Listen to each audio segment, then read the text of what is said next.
Wala namang problema sa pagtulong pero hindi lahat dapat mong tulungan. Dahil hindi lahat totoong nangangailangan. Hindi lahat totoong ibabalik ang inutang.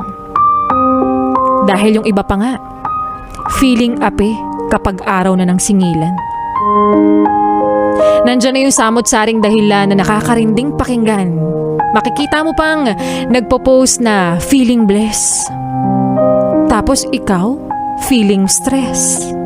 Dear nangutang, salamat sa hindi mo pagbabayad ng utang. Natutunan ko kasi na sa susunod ay mas magiging maingat na ako sa pagpapahiram. Okay lang kung hindi mo man maibalik sa akin yan, tulad ng iyong ipinangako.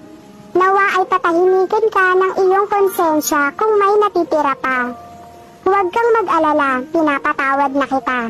Kaso lang nga, hindi na kita